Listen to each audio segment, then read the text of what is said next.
The air in the grand sacristy of House Vaughn was a frigid, static thing, tasting of cold, ozone-sanctified machine oils and the lingering metallic scent of centuries of shed blood.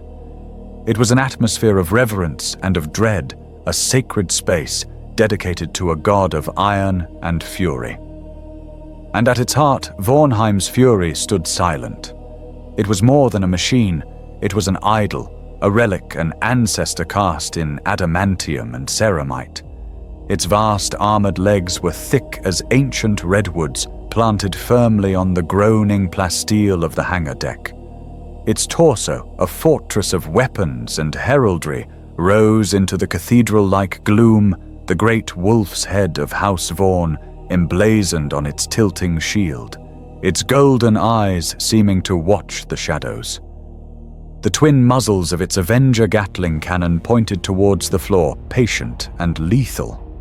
The Reaper chainsword, its teeth the size of a man's forearm, was still.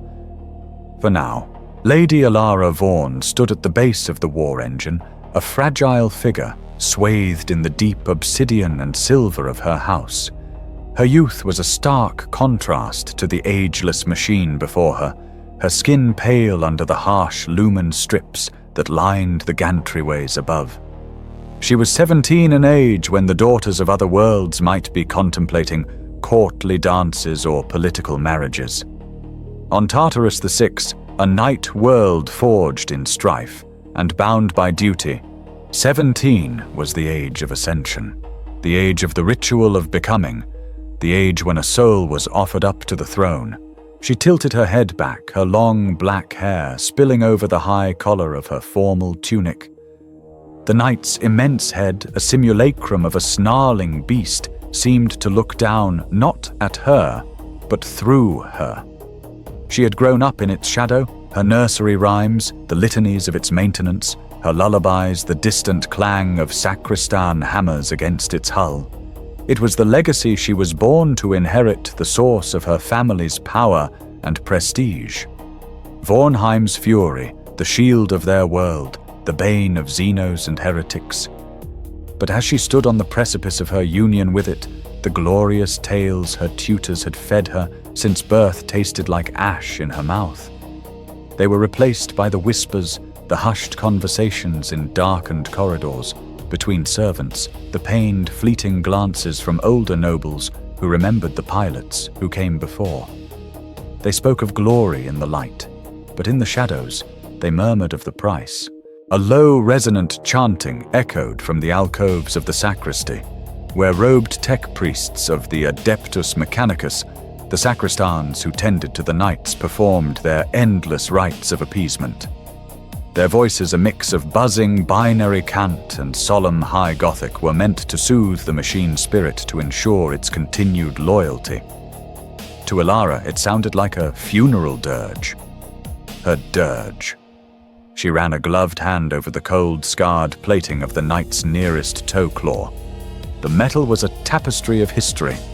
She could trace the deep gouge left by a tyrannid scything talon during the scouring of Lysander, the pockmarks from an orc death gun that had felled her great-uncle's knight centuries ago, the faint scorch of a chaos sorcerer's warp fire.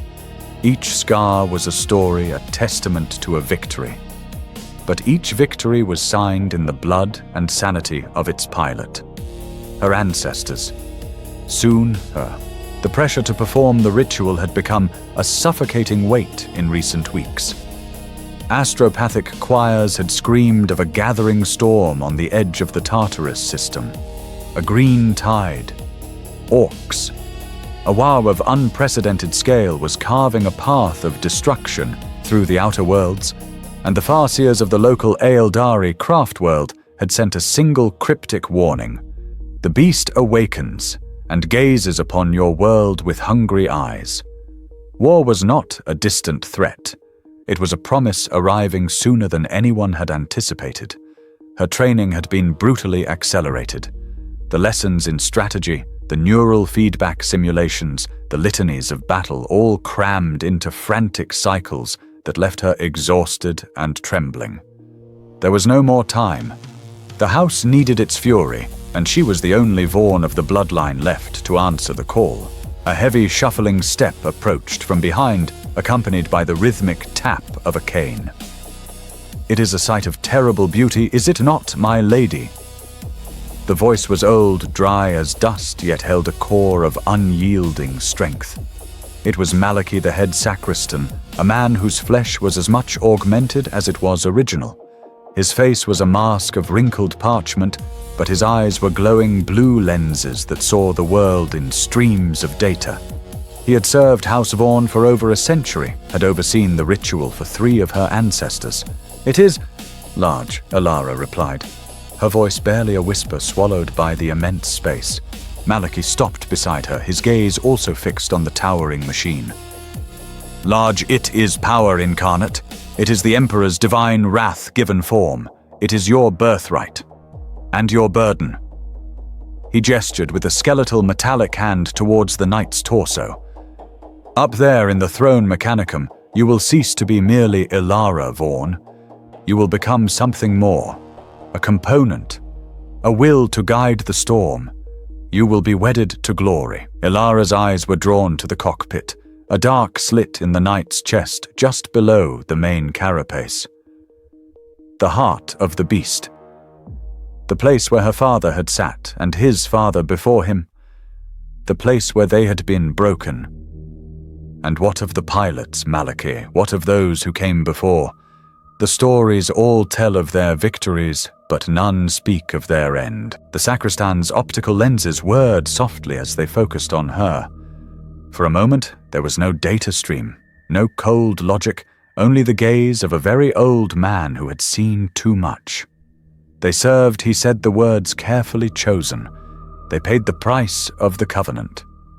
To be a noble of a night world is to accept that our flesh is but a temporary vessel for an eternal duty. The machine is eternal. The pilot is replaceable. His words hung in the cold air, a stark and brutal truth that stripped away the last vestiges of romanticism. Replaceable. That is what she was. A component destined to be burned out and discarded, her name etched onto a plaque, her portrait hung in a dusty hall, her legend sanitized for the next generation. The low, insistent thrum of the sacristy's generators seemed to pulse in time with her racing heart. A klaxon suddenly blared from the Voxcaster unit near the main bay doors, a shrill, ugly sound that cut through the chanting. A junior sacristan hurried towards them, his red robes flapping. "Head sacristan, an urgent message from the High Council. The outer system pickets have been destroyed. The Greenskin fleet has translated from the warp. They are days, not weeks away." Malachi's head snapped towards the acolyte, his blue eyes glowing brighter. He turned back to Alara, and any hint of grandfatherly softness was gone, replaced by the unyielding iron of his office. "The time for contemplation is over, Lady Alara. The enemy is at the gate. The ritual of becoming cannot be delayed any longer. It must be done. Now." He did not need to say the rest. The safety of the entire world, the legacy of her house, the honor of her name, it all rested on this moment, on her willingness to climb into that cold metal shell and offer up her soul. As she looked up one last time at the dark, waiting cockpit of Vaughnheim's Fury Alara, Vaughn felt the true weight of her heritage settle upon her, a shroud of steel and ghosts. The glory of the knights was a lie. There was only the duty, the sacrifice, and the terrible, terrible price. The walk from the grand sacristy to the ancestral wing of the fortress manor was a journey between worlds. Behind them lay the cold, impersonal sanctity of the machine cult, a realm of steel and binary prayer. Before them was the legacy of their blood, a place of stone, wood, and fading memories. The air grew warmer, thick with the scent of ancient tapestries, floor polish, and the subtle cloying smell of decay that clung to all things of great age. Their footsteps echoed Malachi's rhythmic tap and shuffle, and Alara's own hesitant tread, a sound too small and fragile for the cavernous halls. They entered the Hall of Portraits, a long, shadowed gallery, where the history of House Vaughan stared down from the walls. High Gothic windows let in slivers of Tartarus VI's pale sunlight, illuminating swirling dust motes in their beams, but leaving the corners of the hall in deep gloom. Every Vaughan who has sat the throne mechanicum is immortalized here, Malachi announced, his voice taking on the tone of a curator in a museum of saints. He gestured to the first portrait, a stern man with a hawkish nose and a beard braided with silver rings. His eyes were chips of flint. Sir Tiberian I of our line on this world. He claimed Tartarus VI from a greenskin empire, his knight then unnamed, wading through a sea of Xeno's filth. It is said his fury was so great the very plates of his machine glowed with heat. Elara looked at the portrait. The artist had captured the power, the arrogance, the sheer force of will. But there was something else in the eyes, a cold distance, as if he were looking at a world that was no longer entirely real to him. She moved to the next. A woman, Lady Genevieve, her hair a crown of fiery red, her hand resting on the pommel of a power sword. Lady Genevieve Malachi continued, his voice a low purr of reverence. She who held the bastion of sorrows for 3 weeks against the Iron Warriors, her knight's power fist crushing, traitor after traitor, until the Ultramarines' relief force arrived. Her name is still sung in the liturgies of bravery. Elara leaned closer, studying the brush strokes. Behind the painted heroism, she saw it again. A hollowness. A look of profound and infinite weariness, as if the soul behind the eyes had been stretched thin, worn away like old cloth. And how did she die, head sacristan? Elara asked, her voice sharp. The tales always stop at the victory. Malachi's optical lenses made a soft, clicking sound. Her duty was done, Lady Elara. The throne demanded the ultimate price for such a victory. She was subsumed by its greatness. Her spirit became one with the legacy. The words were elegant, poetic, and utterly meaningless. A lie wrapped in the finery of house honor. She knew he meant Genevieve had died in the cockpit. Her mind shattered, her body a husk. They continued down the line, a procession of ghosts. Sir Gregor, who died fighting Tyranids, his portrait, showing a man whose smile didn't reach his haunted eyes. Lord Castian, who fought rebellious houses, his painted face a mask of grim resolve that bordered on madness. With each story of glory Malachi recited, Elara felt a growing sense of dread. She was not just looking at paintings, she was looking at a lineage of sacrifice. These were not the faces of victors. They were the faces of victims chosen by blood to feed the hunger of the machine in the hangar. She was next in line. Before the final portrait, she stopped. It was her father, Lord Valerius Vaughan, painted in his prime.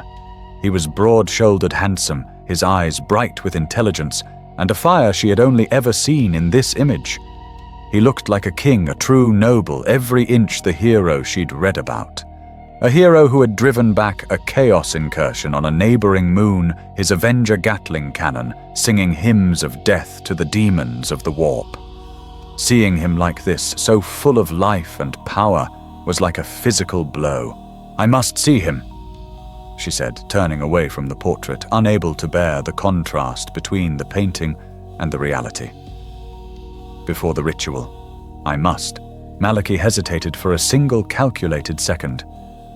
His mind is not what it was, my lady, the communion with the throne.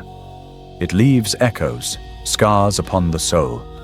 It is perhaps not a memory you wish to carry with you into the embrace of the machine. Nevertheless, Elara insisted, her voice gaining a strength she didn't know she possessed. I will see my father. The chambers of Lord Valerius Vaughan were a mockery of his former status. What once must have been a stately office was now a medici ward. The scent of antiseptic and stale nutrient paste overpowered the lingering aroma of aged leather and wood smoke. He sat in a large, throne-like chair by the window, but he was slumped to one side, a thin blanket pooled around his withered legs. His hands, which had once wielded the controls of a war machine that could level cities, now trembled as they tried to fit a small cog into a slightly larger gear Again and again, his movements clumsy and aimless. His eyes, once so bright, were clouded and vacant, staring out at the grey sky, but seeing nothing. Father Ilara said softly, her heart aching. He didn't respond. He just kept fumbling with the pieces of metal, a soft, frustrated grunting sound escaping his lips. She knelt before him, taking one of his trembling hands in hers. It was cold, the skin thin and papery. Father, it's me, Ilara, the ritual. It's today. I'm to be bonded with the Fury. Still nothing. She could feel tears welling in her eyes. This was the man who had taught her to ride, who had told her stories of the stars. Now he was a shell, a ghost haunting his own body. She squeezed his hand, a silent plea for some sign of recognition, some final blessing, and then it happened. His head snapped up. His cloudy eyes suddenly cleared, focusing on her with a shocking, terrifying intensity. The vacant stare was gone, replaced by a desperate, wild lucidity.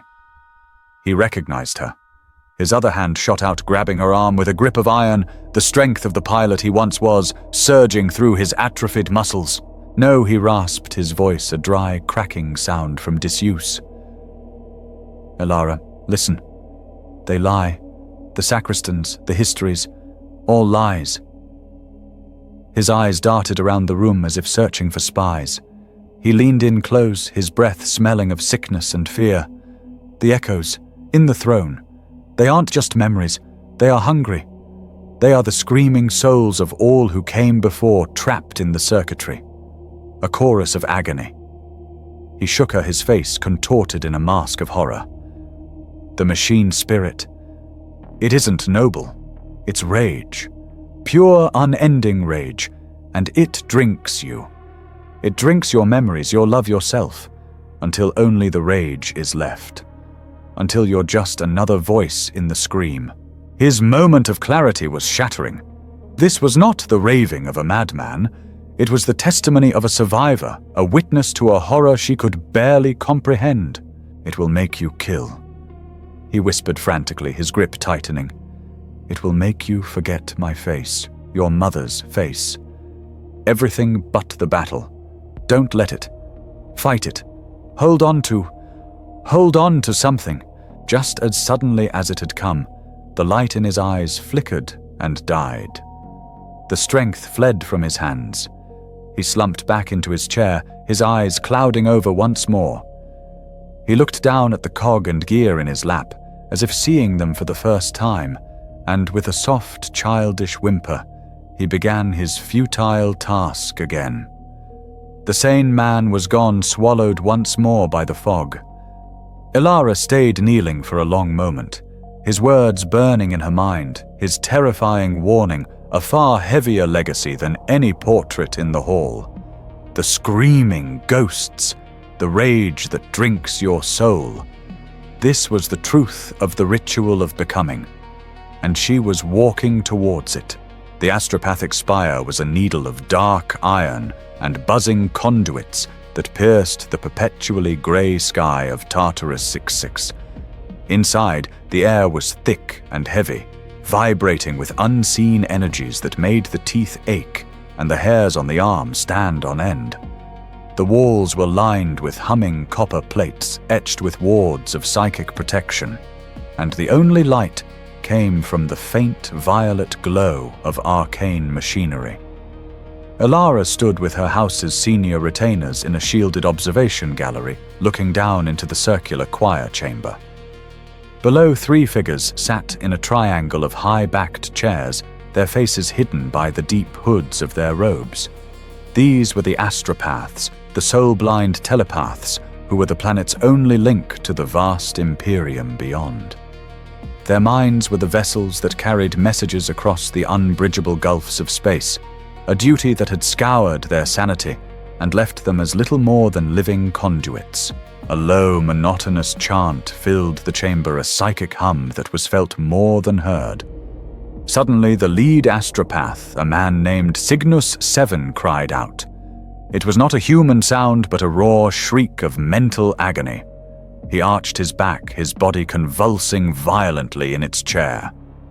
The violet lights in the chamber flickered and dimmed, as if the power was being drained by some immense psychic vortex. The air grew impossibly cold.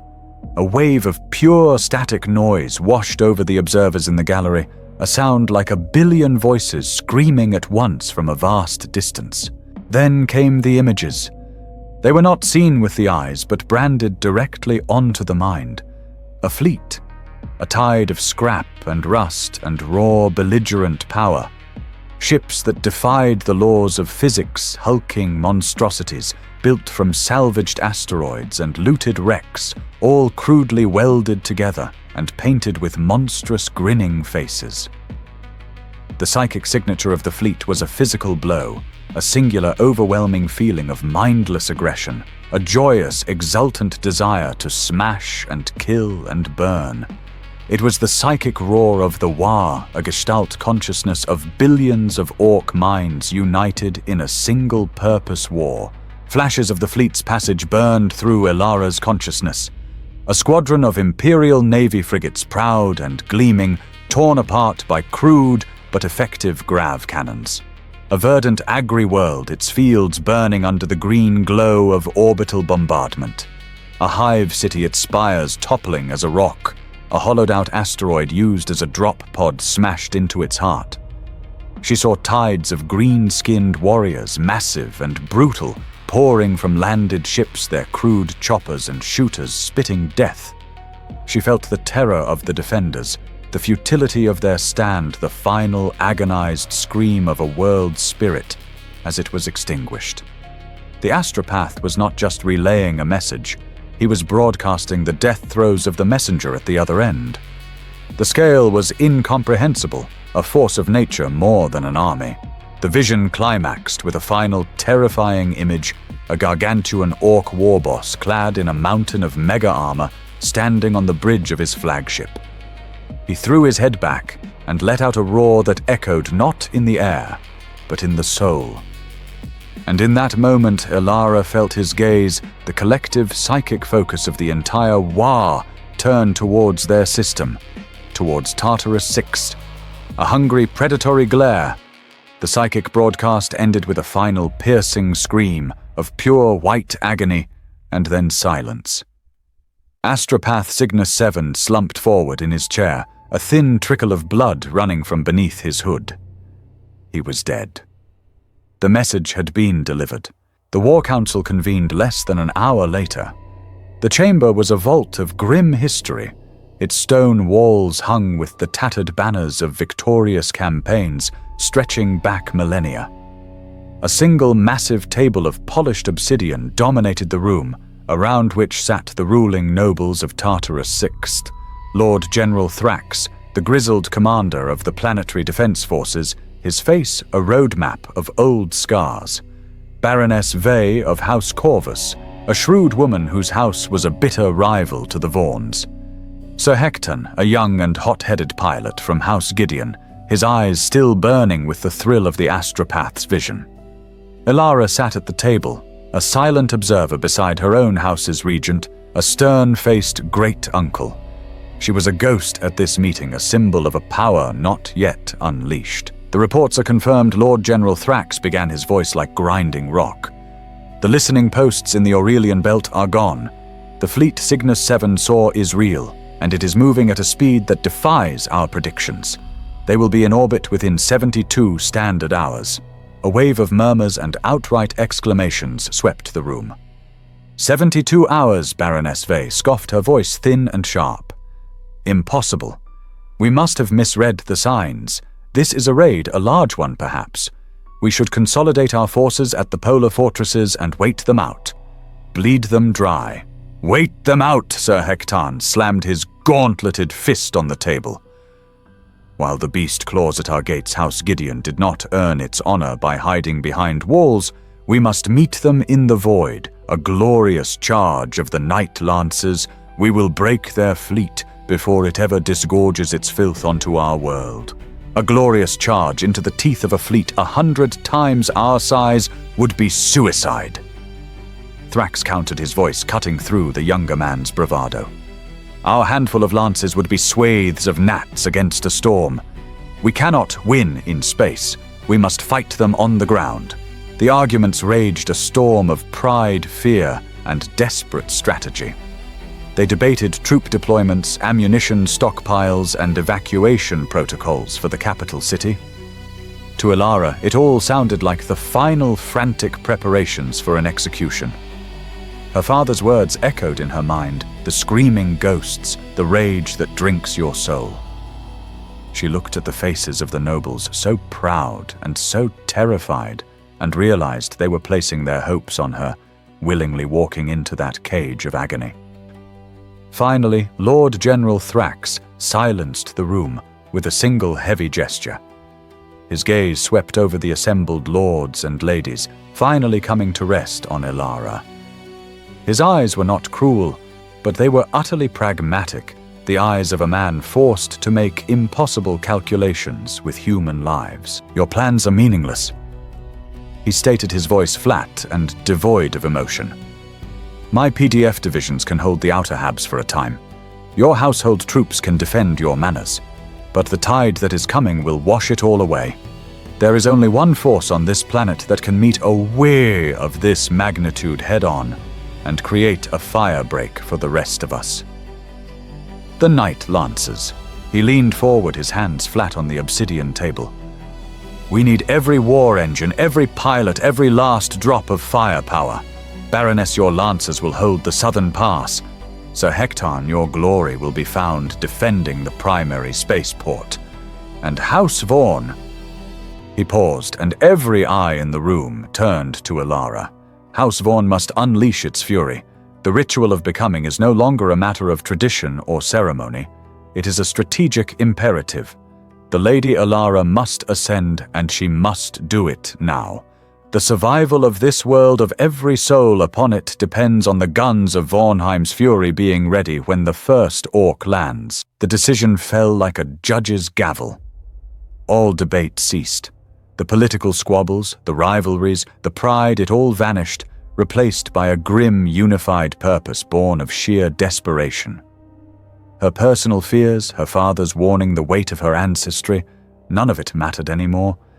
She had been rendered a tactical asset, a weapon to be activated. The coming storm had arrived, and it had made her choice for her. The return to the grand sacristy was a jarring shift from the grim politics of the council chamber.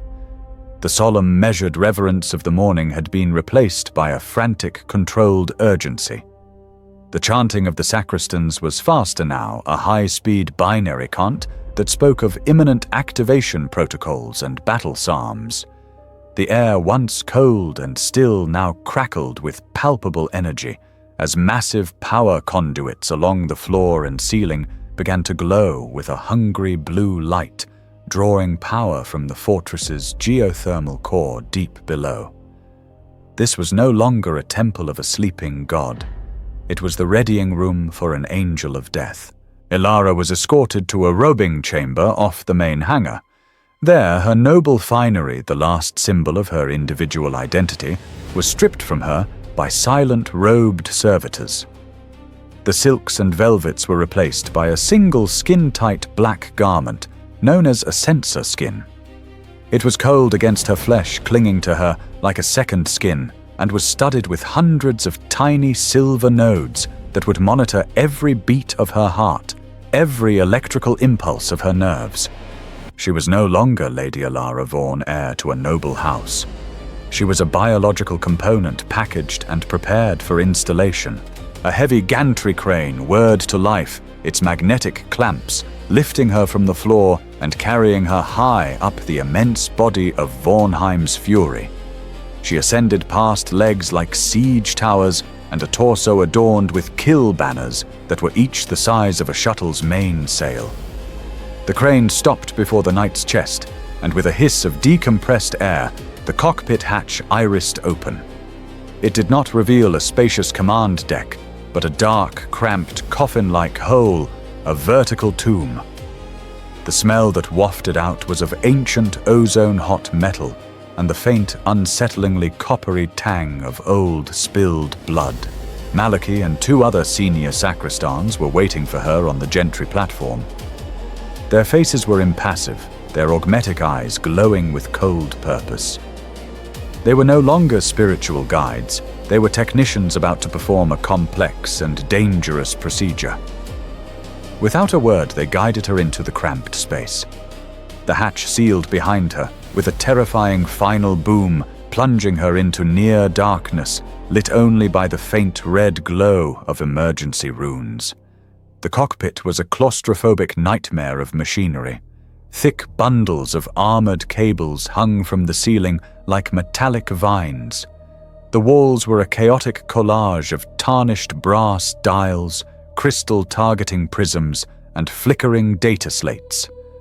And dominating it all was the throne mechanicum.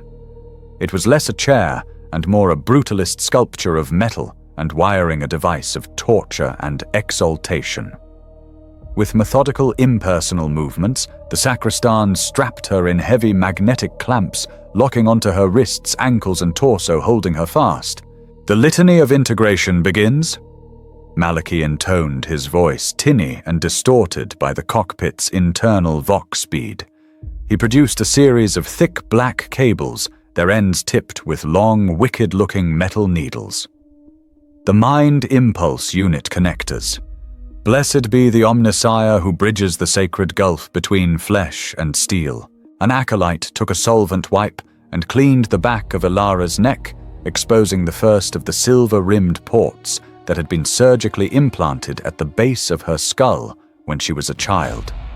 She flinched as Maliki brought the first MIU connector close. Spirit of the machine, accept the gift of the flesh.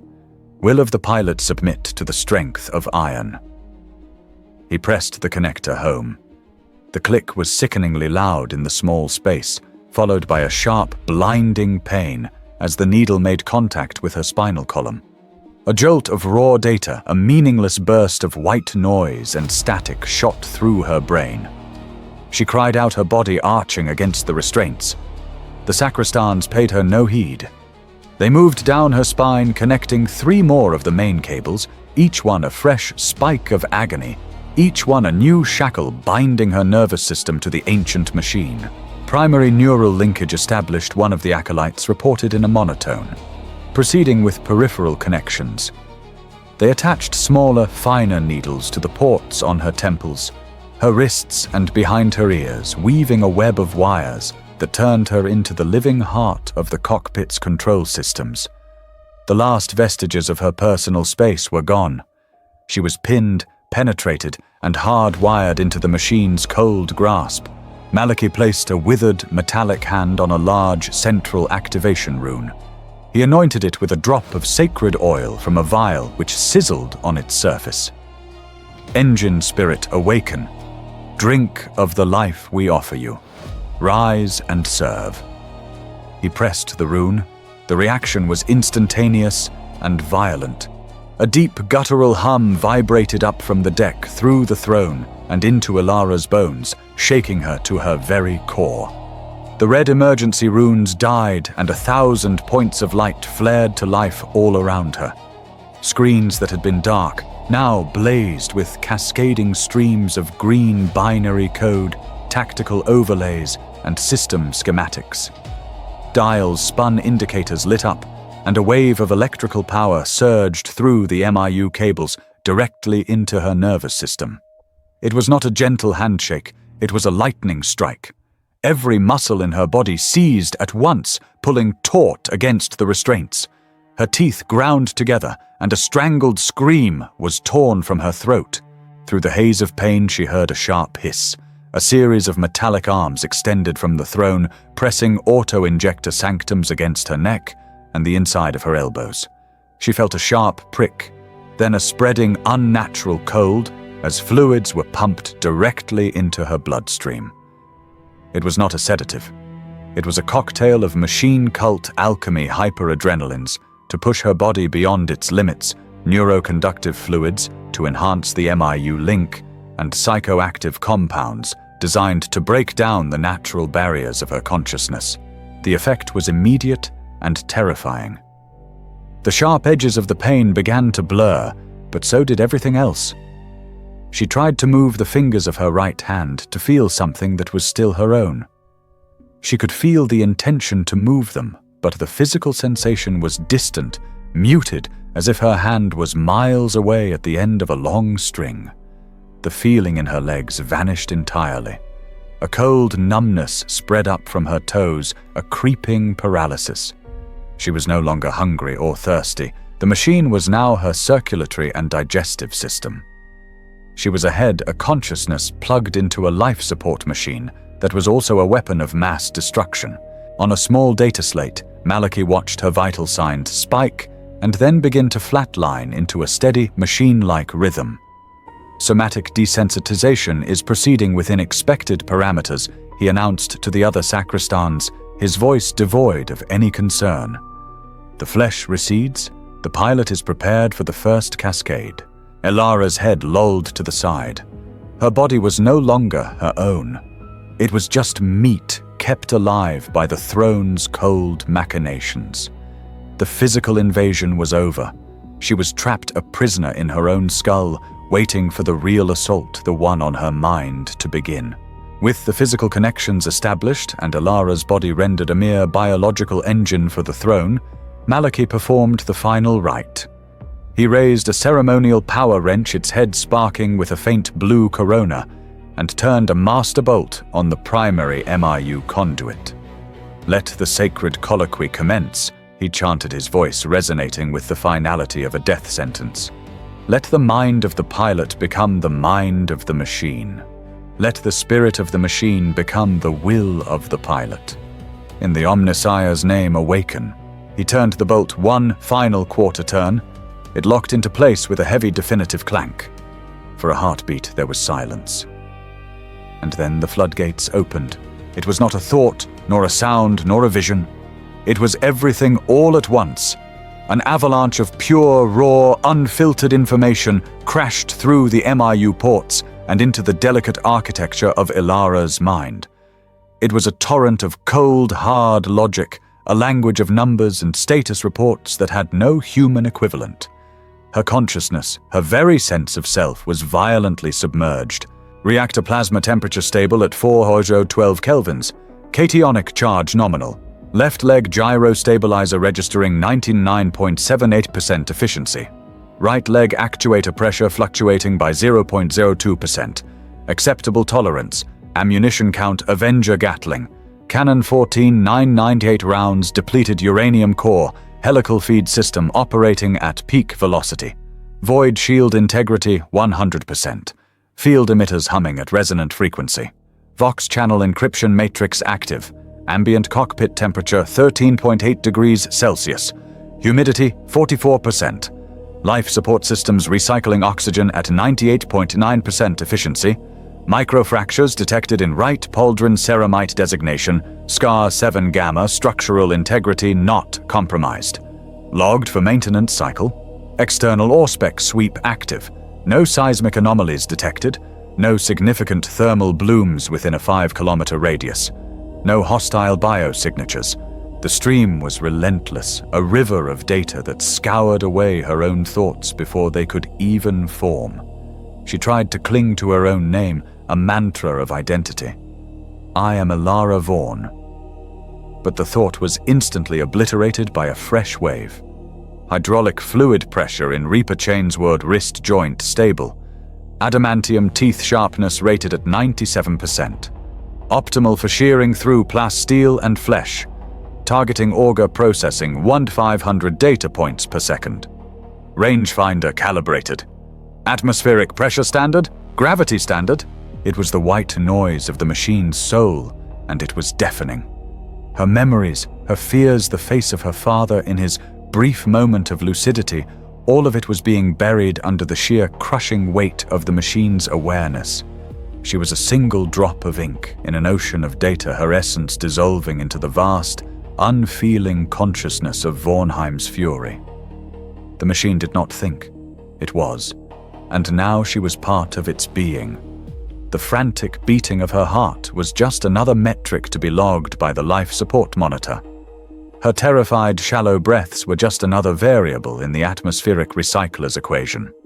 Elara Vaughn, the person, was being systematically erased.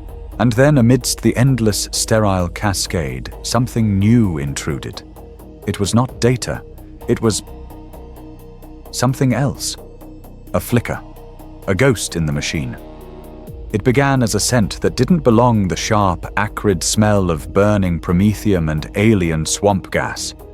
It was followed by a sound that cut through the digital static, a chittering reptilian roar that echoed with ancient hatred. The clean numerical reality of the cockpit wavered like a reflection in disturbed water. Suddenly, the data stream warped. The green binary code scrolling across her vision was replaced by the image of a cracked and crazed view slit looking out onto a humid alien jungle. The air in her lungs was no longer recycled and cool, but hot, thick, and choking with the stench of decay. Her hands, or the hands she was now inhabiting, were clenched around a pair of control grips, the metal worn smooth by another's grasp. She felt a surge of emotion that was utterly alien, yet overpoweringly real. A cocktail of grim determination, bone-deep weariness, and a spike of raw primal fear. She was no longer Elara. She was Sir Gregor 2 centuries dead, and a monster was charging out of the jungle. It was a carnifex, a living battering ram of chitin and muscle, its 4 scything talons eager to reap a harvest of steel and flesh. The ground shook with its tread, a tremor she felt not through the knight's legs, but through the panicked, adrenaline-fueled body of her ancestor. She felt Gregor's jaw tighten, felt his thumb slam down on the firing stud for the main cannon. The world outside the view slit vanished in a torrent of fire and thunder, but the beast came on, shrugging off the massive explosions as if they were insect bites. The impact was a cataclysm. The entire night was thrown back, the sound of 1,000 tons of shrieking, groaning metal filling her ears. Alarms blared, not as data points, but as high-pitched, terrifying sirens. The view slit spiderwebbed with cracks. Gregor's rage surged through her, a burning, white-hot fury. He wasn't afraid anymore. He was incensed. He tried to bring the Reaper Chainsword around to gut the monster that dared to assault his machine. But the Carnifex was too fast, too strong. A massive scything talon the size of a small aircraft slammed into the cockpit section. The world became a symphony of tearing metal. She saw through Gregor's eyes the tip of that chitinous blade punch through the supposedly inviolable adamantium wall of the cockpit, just inches from his face. She felt his gasp of disbelief, the sudden icy grip of absolute terror, and then the unimaginable, explosive agony as the blade scythed through the throne mechanicum and through him. A final desperate thought, not her own, echoed in the ruin of her consciousness. For the Emperor, for House Vaughn, the vision shattered. Elara was violently thrown back into herself, into the cold, dark reality of her own cockpit. She was gasping, a scream caught in her throat, her body drenched in a cold sweat that the sensor skin immediately wicked away. Her heart was hammering against her ribs, a frantic, terrified rhythm that was completely at odds with the calm, steady stream of data that was still flowing into her mind. Cardiac rhythm elevated, adrenaline spike detected, releasing calming agents into bloodstream, system nominal. The sacristans would see it on their monitors as a predictable side effect, a momentary biofeedback surge. But Elara knew the truth. The connection was complete. The ritual had begun. She had not simply linked with a machine. She had been shackled to a tomb, and the ghosts of the dead were beginning to awaken. The psychic scream of Sir Gregor's death did not fade. It lingered, a phantom echo in the architecture of Elara's mind. The searing, explosive pain of the Carnifex's talon ripping through his chest was a ghost sensation that made her own muscles clench in sympathetic agony. She could still smell the ozone of sundered metal and the coppery tang of his blood tastes that were not her own. The cold, sterile data stream that flowed into her brain continued its relentless narration. Biological stress indicators trending towards amber parameters. Initiate counter-serum protocol. but it was now a background hum, an irrelevant whisper beneath the roaring horror of the memory. The throne did not give her a moment to recover, no time to separate herself from the ghost she had just become. Before she could even draw a clean breath, she was dragged back under. The transition was violent and seamless.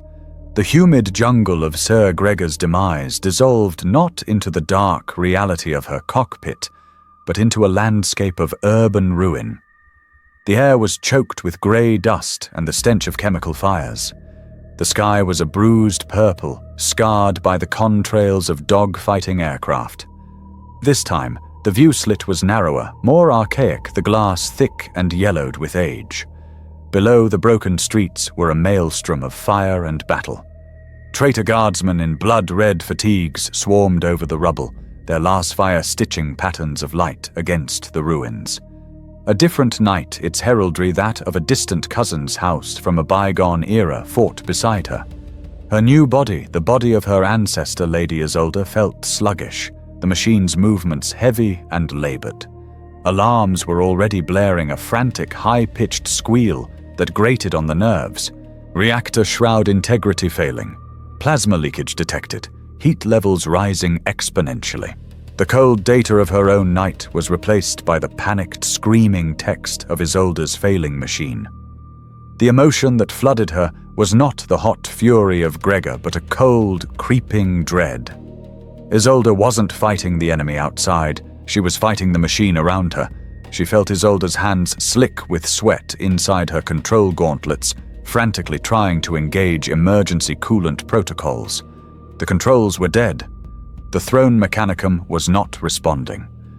A wave of heat, intense and suffocating, began to radiate from the reactor core behind her, turning the cockpit into an oven.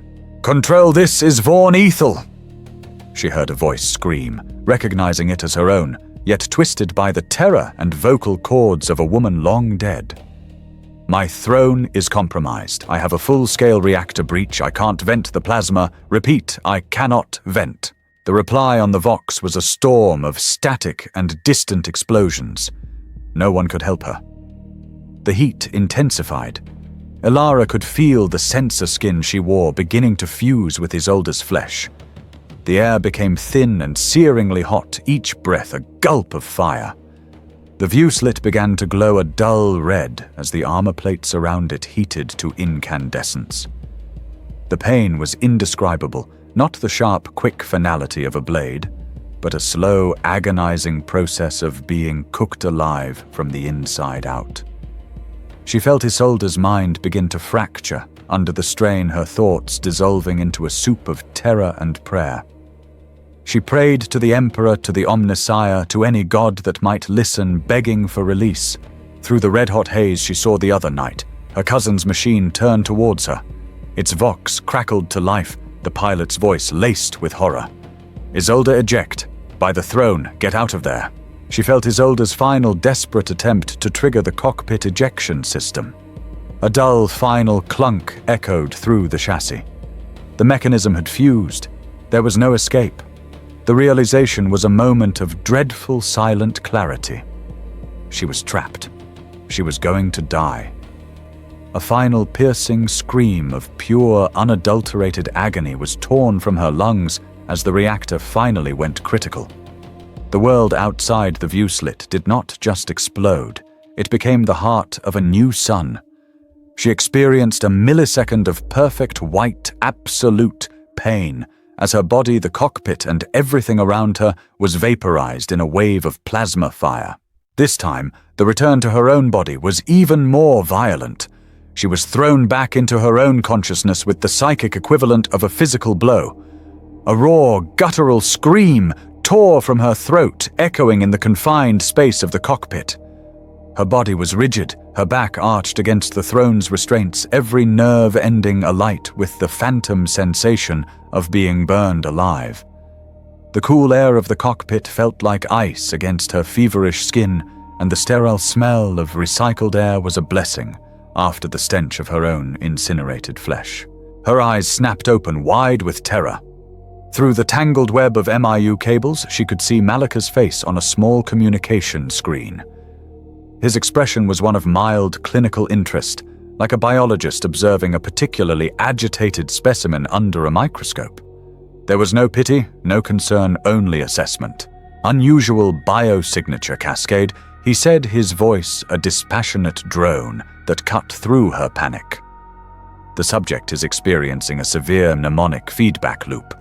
The echoes of Lady Isolde and Sir Gregor appear to be particularly vivid this cycle. He made a notation on a data slate. Administering level 3 neurosuppressants. The integration must proceed. Help me. Alara gasped the words ragged and broken. Please, it's real. I felt it. I felt them die. Malika's glowing blue eyes stared out from the screen, offering no comfort. What you are feeling, Lady Alara, is the price of the Covenant. You are not merely piloting the machine. You are inheriting the weight of its every battle, its every wound, its every death. These are predictable, if regrettable, side effects. Do not fight them. To resist is to invite madness. Let the memories wash over you. They are a part of you now. You are a part of them. The distinction is a weakness you can no longer afford. His words were a death knell to her hope. They weren't going to save her. This was the process. This agony was the point. She was not a pilot being trained. She was a soul being scoured, reshaped, and reforged into something that could withstand the constant scream of the machine's history. The line between herself and the dead was not just blurring. It was being purposefully and violently erased. As she felt the cold touch of the new chemical cocktail entering her veins, numbing the phantom burns, but doing nothing for the terror, she realized the truth. The orcs at the gate were a threat to her world, but the true enemy was here in this cockpit, wrapped around her, sinking its ghostly claws into her very soul. The neurosuppressants administered by Maliki did not bring peace. They brought a different kind of horror. The sharp, vivid agony of the death echoes receded, but they were replaced by a cold, creeping dread, a pervasive sense of being watched not by human eyes, but by something ancient, alien, and utterly without pity. The relentless stream of data continued to flow into her mind, but its character had changed. It was no longer a neutral, dispassionate recitation of facts. Beneath the numbers and status reports, Alara could now feel a nascent, malevolent intelligence. It was the consciousness of the night itself, the so-called machine spirit, and it was finally turning its attention fully upon her. This was not a negotiation or a partnership. It was an interrogation, an invasion. The machine spirit began to test her, to probe the soft, vulnerable parts of her psyche, with the cold precision of a vivisector's scalpel. It did not use the memories of others this time. It used her own. It sifted through her life, pulling forth moments of doubt, fear, and shame, and projecting them onto the internal screens of her mind with terrifying clarity. She was a child again, standing before her father, Lord Valerius, presenting him with a crude drawing of his knight. She remembered the pride she felt, the childish hope for his approval. But the memory was twisted, corrupted by the machine's influence. Her father's face, instead of smiling, contorted into a sneer of contempt. "This is pathetic!" His voice boomed, not with his own warm tones, but with a harsh metallic resonance that was the knight's own voxcaster. "You think you have the strength to command me? You a weak, frightened child? You dishonor the blood in your veins. You are a stain on the legacy of Vaughn." The image dissolved, leaving the acid of its shame burning in her gut. Another memory surfaced. A sparring session with her combat instructor, a grizzled veteran named Kale. She had been disarmed, her practice sword sent clattering across the training floor. In reality, he had praised her form and encouraged her. In the vision the machine presented, he stood over her, his face a mask of disgust. "You lack the killer instinct," the metallic voice of the knight growled through his lips. "You hesitate. You fear the blood.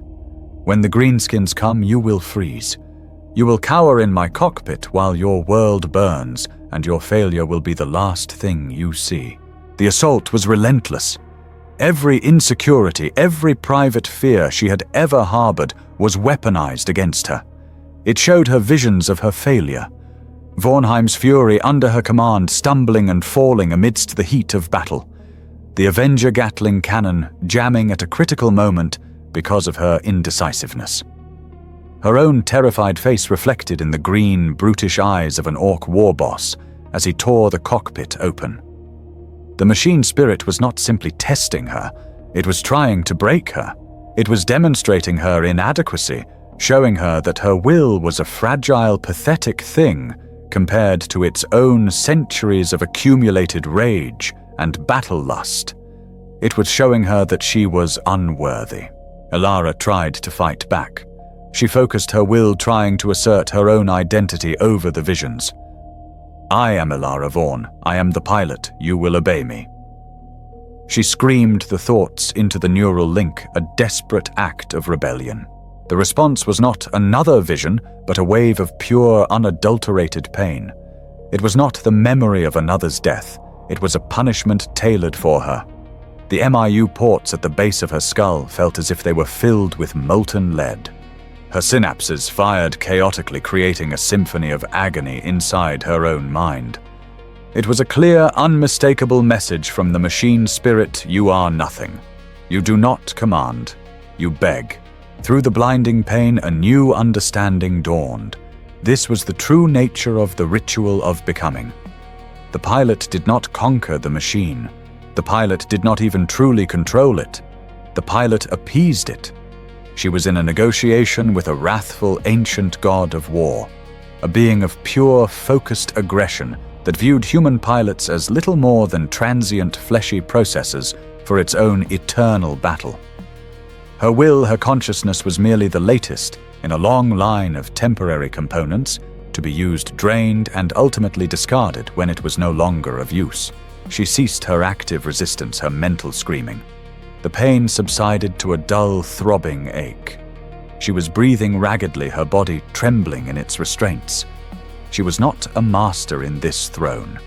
She was a supplicant, a prisoner whose only hope for survival was to somehow prove her worth to her jailer. The vision stopped, but the cold, judgmental presence remained a constant weight in the back of her mind. The machine was watching, waiting. It had shown her how easily it could break her spirit. Now it waited to see if she would have the strength to piece it back together into a shape that it could use. The struggle for control was a lie. The only thing left to fight for was the survival of some small, recognizable piece of herself in the face of the machine's overwhelming, all-consuming identity. Time within the throne mechanicum had lost all meaning. There was no day or night, only the ceaseless 24-hour cycle of the machine's internal chronometers and the steady rhythmic hum of its dormant reactor. Elara marked the passage of time only by the shift changes of the sacristans she could hear through the night's external audio sensors, the clank of their metallic feet, the droning of new prayers replacing the old. She had been in this coffin for what her mind calculated to be a full day and a half, a period during which her world had shrunk to the confines of her own skull and the oppressive metal shell around her. The mental torment from the machine spirit had subsided into a low, watchful thrum, a constant silent judgment. But now a new and more insidious horror was making itself known: the decay of her own body. The fundamental urges that define a living creature had vanished. The gnawing pang of hunger, the dry craving of thirst, they were now alien concepts, faint memories of a life she no longer lived. A steady, chemical-laced nutrient fluid dripped directly into her veins from the throne's life support system, providing a tasteless, joyless sustenance. She did not feel the need to breathe.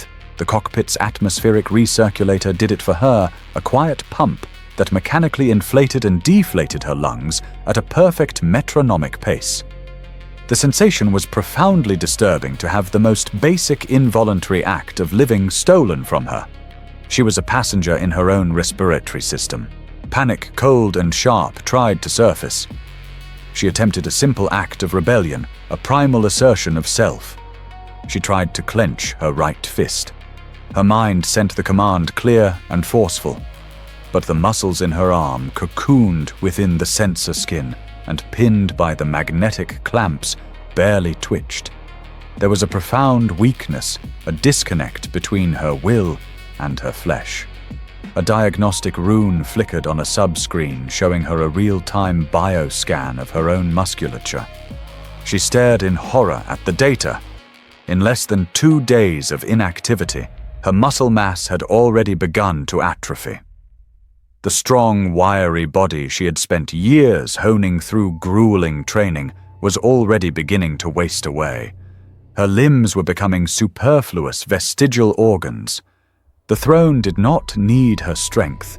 It only needed her brain and her central nervous system. The rest of her was just cargo. The stark biological reality of her situation settled upon her. She was not just a mind in a machine. She was a head and a spine plugged into a system that was slowly, efficiently digesting the rest of her. A new sensation began to intrude, a persistent, maddening itch on her left forearm. It was a minor annoyance that grew into a burning irritant made infinitely worse by the fact that she could do nothing to scratch it. She focused her will, commanding the bioscanner to display the afflicted area. An image of her arm appeared on the screen. She gasped. A dark, ugly bruise was spreading across her pale skin, its shape a perfect spider-webbing latticework of fine lines. It was identical to the pattern of microfractures in the knight's left shoulder plate, the ones the data stream had logged as acceptable damage hours earlier. It wasn't a coincidence, it was stigmata. She was physically manifesting the wounds of the machine.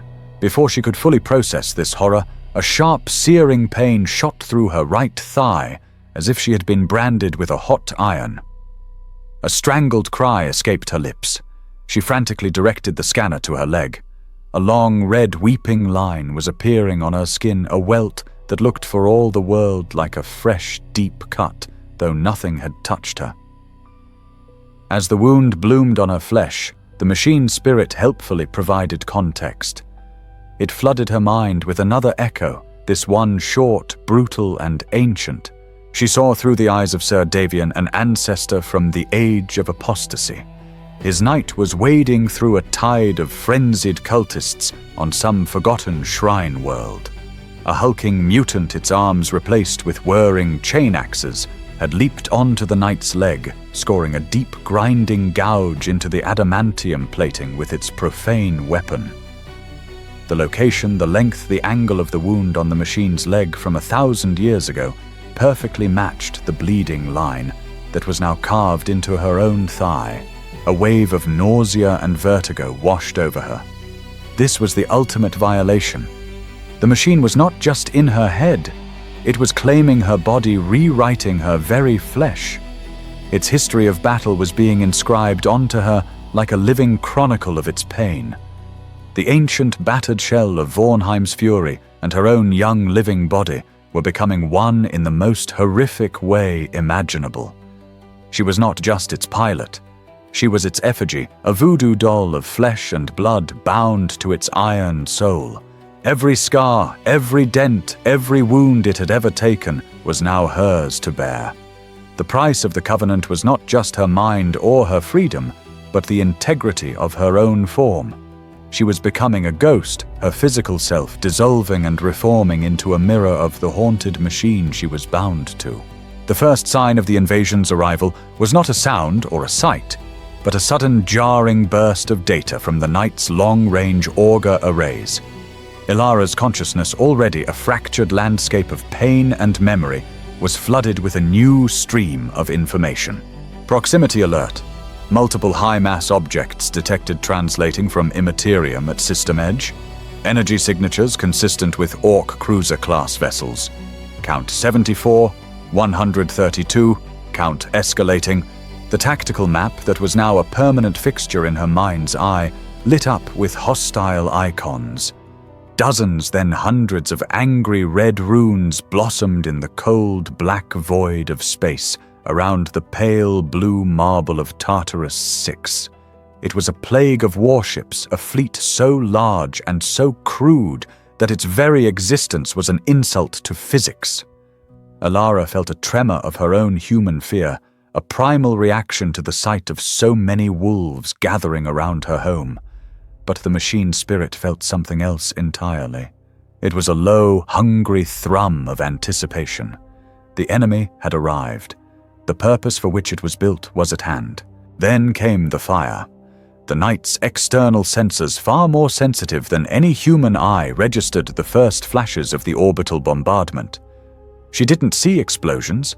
She saw thermal blooms registered as spikes on a graph, each one representing a multi-megaton detonation as orc ships spat raw plasma and solid rock at the planet's surface. The planetary defense lasers, ancient and mighty weapons platforms in orbit returned fire. She saw their beams as clean, sharp lines of pure energy on the tactical display, lancing out to erase a red icon here and there. But for every orc ship they vaporized, 10 more took its place. Alert Orbital Defense Grid Sigma 7 is offline. Alert Grid Beta 3 is offline. Warning: incoming trajectories calculated for multiple large-scale projectiles. Estimated impact zone: the Argent Plains Sector Gamma 9. Location of primary PDF fortress. The impacts were registered not as a sound, but as a wave of seismic data that shuddered through the knight's legs. The very bedrock of the continent was shaking. Then the Vox channels erupted. The machine's comm suite, capable of monitoring thousands of frequencies at once, brought her the sound of her world dying.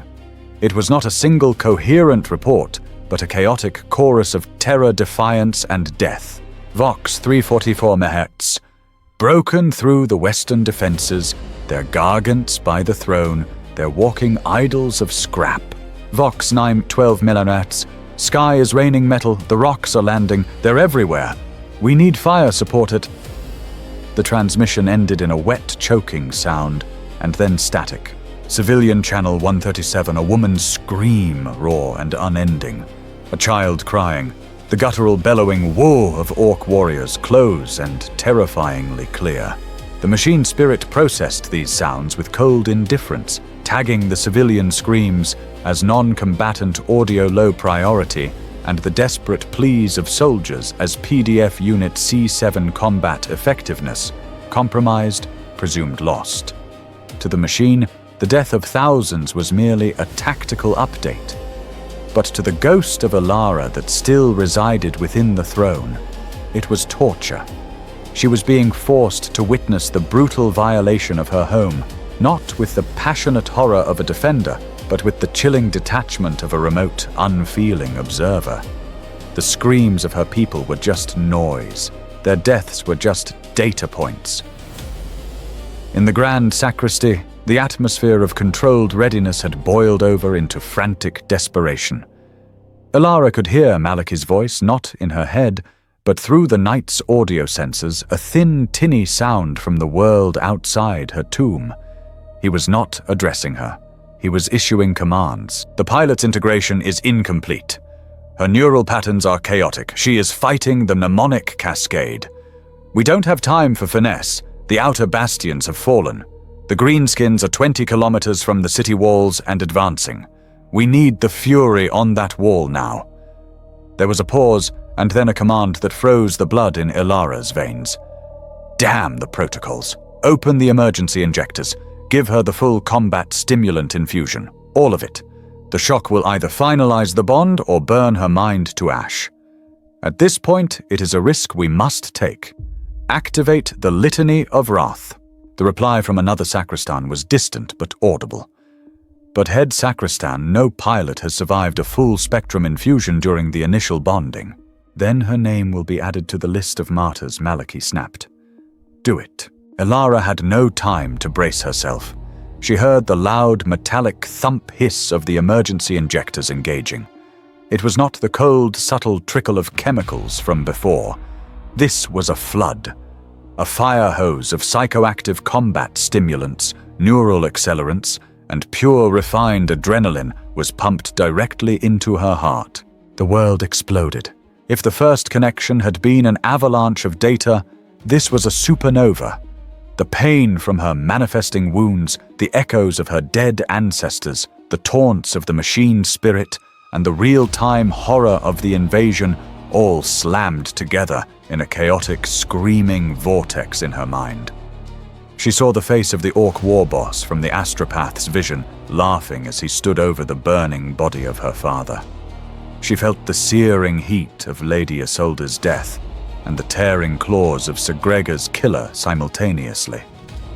The screams on the Vox channels became her own screams. The cold data of the machine became a prophecy of her own failure.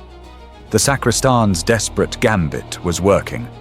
They were not trying to guide her through the process.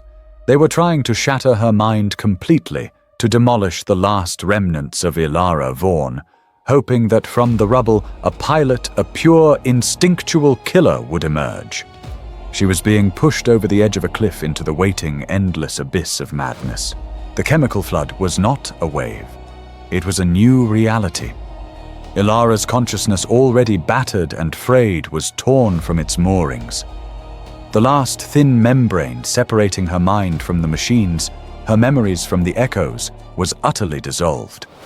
She was drowning in a screaming, chaotic ocean of pure sensation, a tempest of conflicting identities and timelines. One moment she was Sir Gregor the Carnifex's claw, a sunburst of agony in her chest. The next she was Lady Isolde, her skin blistering in the plasma fire of her own reactor. She saw through the eyes of 100 different ancestors, at once fighting 1,000 different battles on 1,000,000 different worlds. She crushed orcs under her heel, on a world of red sand, dueled with chaos knights amidst spires of obsidian, and held a lonely vigil against a tide of chittering Xenos horrors in the dark of a dead moon. The rage of the Vaughn line, the grim duty, the unending sacrifice, it all became her own. In this maelstrom, her own life became a phantom, a half-forgotten dream. She tried to cling to something, anything that was uniquely hers. My name is Ilara Vaughn. The thought was a whisper in a hurricane. She tried to picture her father's face, not the empty shell in the medical ward or the proud hero in the portrait, but the real man who had taught her to read the stars.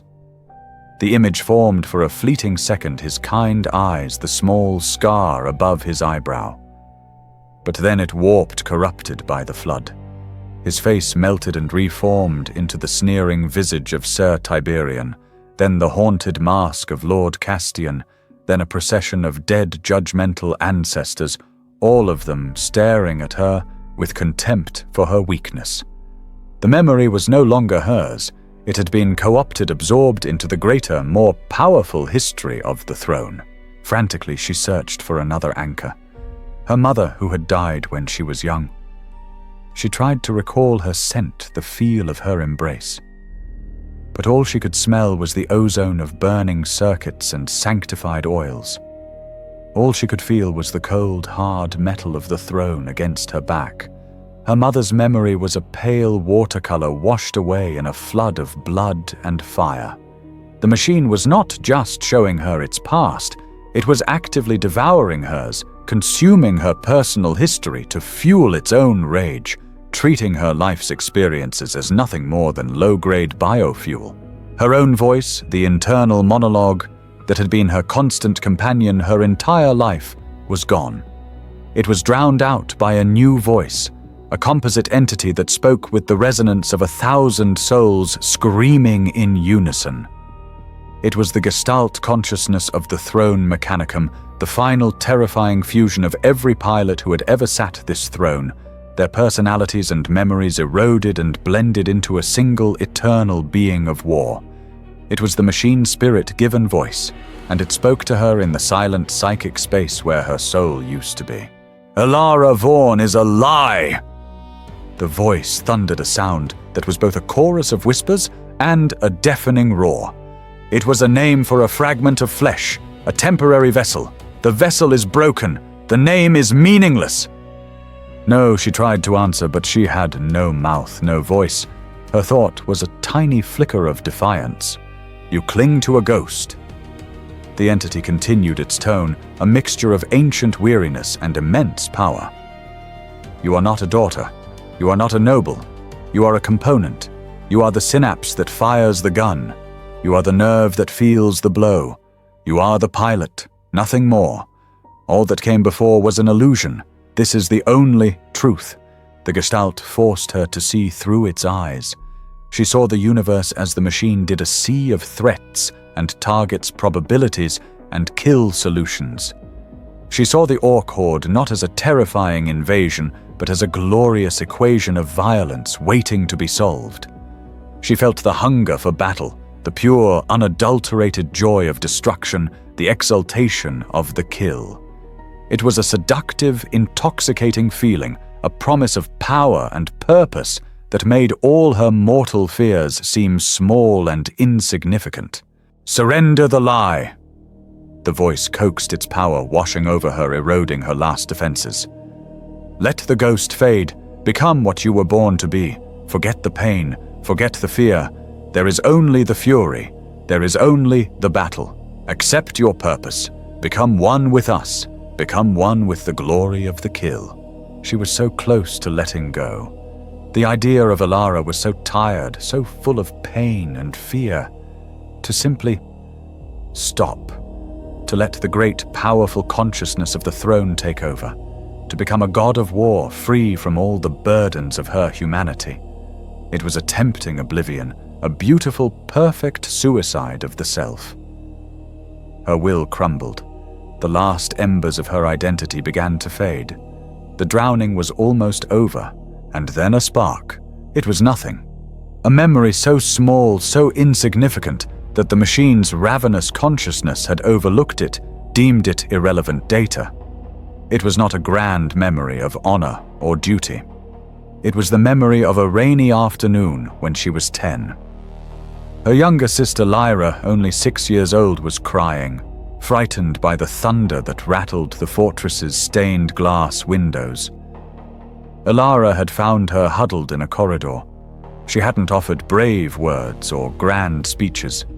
She had simply sat down on the cold stone floor beside her, taken her sister's tiny, trembling hand in her own, and said, "It's just the sky making noise. It can't get in. I won't let it." The memory was pure. The feel of Lyra's small fingers clutching hers. The smell of the rain on the ancient stones of the hallway. The simple, fierce, protective love she had felt in that moment. It was a memory without glory, without battle, without rage. It was a memory of a purely human connection. It was not a weapon. It was not a tool. It had no tactical value. And that was why the machine could not corrupt it. That was why it had survived the flood.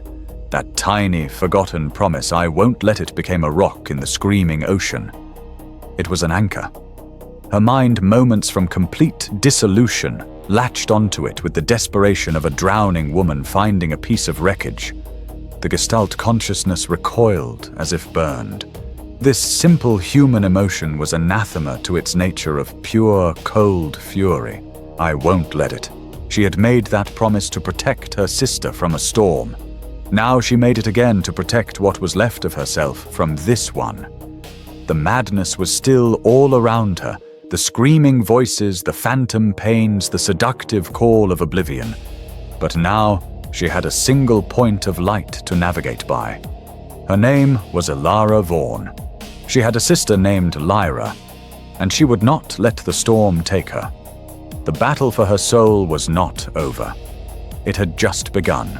The memory of Lyra's hand in hers was a lighthouse in the storm of her collapsing mind. Clinging to that single pure point of human connection, Alara found the strength to stop drowning and start fighting. The Gestalt consciousness of the throne, sensing her renewed resistance, recoiled from the alien purity of her anchor and returned to its cruder, more familiar weapons. It hurled the death echoes at her again, trying to shatter her will with the brute force of remembered trauma. She was back in the burning cockpit with Lady Isolde, the heat blistering her skin, the smell of her own cooking flesh filling her nostrils. But this time, something had changed. Instead of screaming and trying to claw her way out of the memory, Ilara forced herself to remain present. She accepted the agony. This was your pyre, Lady Isolde, she thought, her will, a quiet but firm voice against the roar of the plasma fire. You paid this price to save your comrades. I will not let your sacrifice be used as a simple tool to break me. I will bear witness to it. I will honor it. She held the gaze of the memory enduring the inferno without flinching until it burned itself out. The throne frustrated threw another ghost at her. She was Sir Gregor again, the Carnifex's claw punching through the cockpit wall, a shard of adamantium aimed at her eye. The terror was still there, the spike of adrenaline the final desperate prayer. But beneath it, Ilara's new consciousness was calm. You fought bravely, Sir Gregor, she projected into the memory. You faced the beast and did not yield. Your fear was not a weakness. It was the proof of your humanity. I will carry your courage and your fear with me. It is part of my inheritance. She stopped fighting the ghosts. She stopped trying to push them away.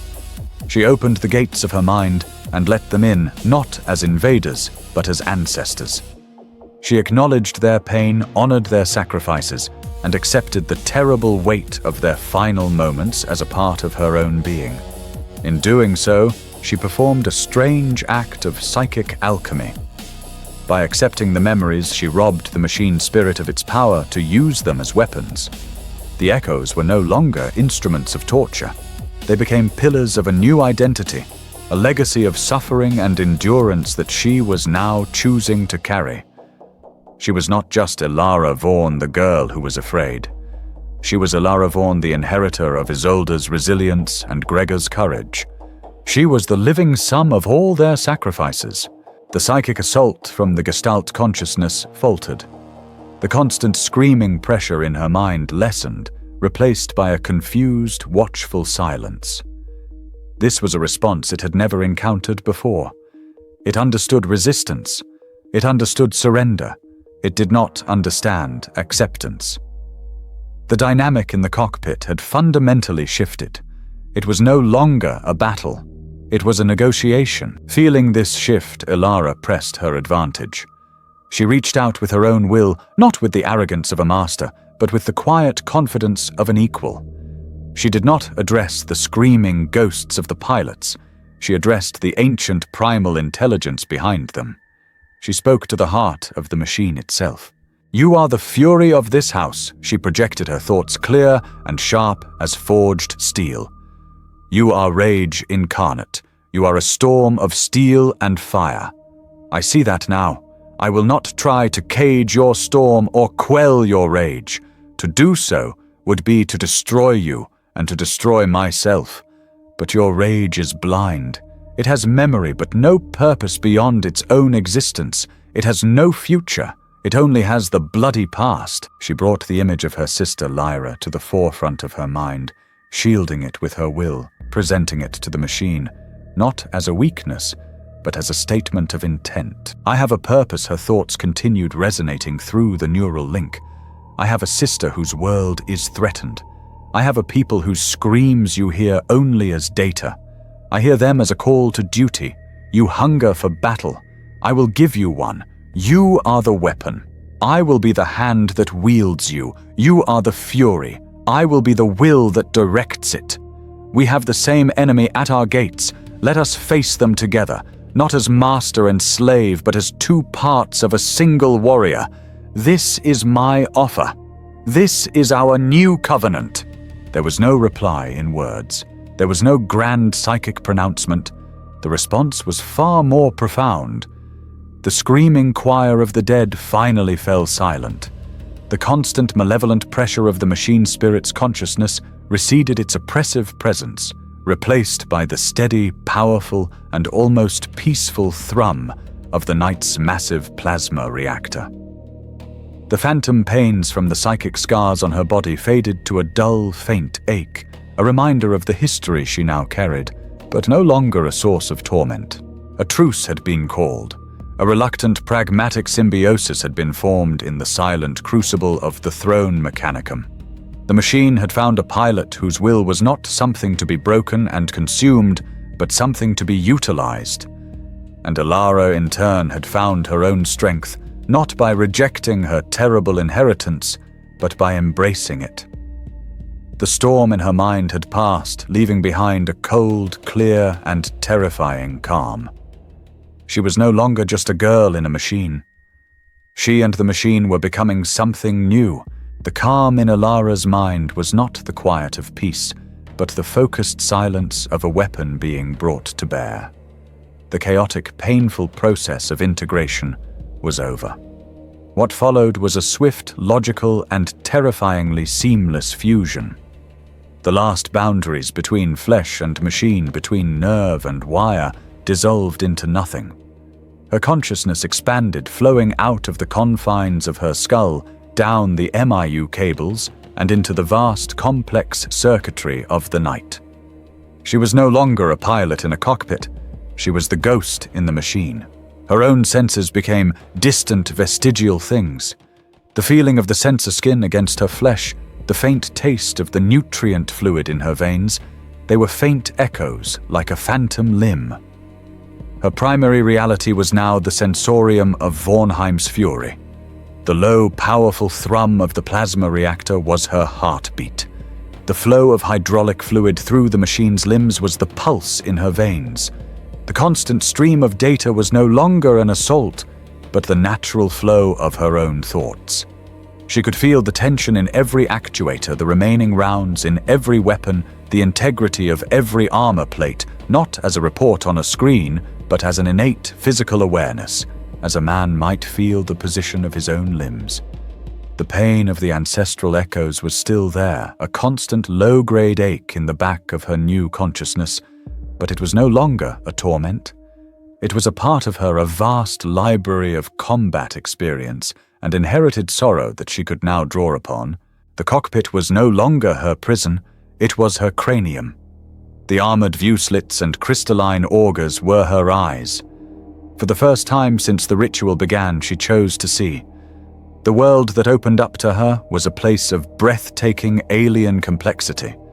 She saw the grand sacristy not in the dim, visible light of its lumen strips, but as a multi-layered tapestry of information. In the thermal spectrum, she saw the hot, anxious shapes of the sacristans moving about on the gantry below their bodies, glowing with nervous energy. In the structural spectrum, she saw the stress lines in the ancient stone pillars and the resonant frequencies of the vaulted ceiling. She could hear their whispered binary prayers, not as a meaningless chant, but as a clear, decipherable language of technical data and ritual appeasement. A new dual consciousness was born in that moment. The machine provided the raw, unfiltered data, and the remnant of Alara provided the context, the soul. Delta, the machine spirit, registered the elevated heart rate, cortisol levels, and frantic movements of the figures below. Will Alara interpreted this as fear. The sacristans were terrified. Their gambit had almost failed, and the enemy was at the gates. Data, the thermal imager, detected a concentration of heat behind a specific wall panel. Will Alara's memory supplied the reason. The main plasma conduit to the fortress's northern void shield generator runs through there. A vulnerable target. Data, the Auspex, noted a series of seismic tremors regularly spaced approaching from the east. Will Alara's inherited combat echoes and human intellect recognized the pattern. The rhythmic tread of heavy war machines, Orc Stompus. They are coming. This was the new covenant, a symbiosis that was both perfect and monstrous. She was no longer fully human, but she was not merely a machine either.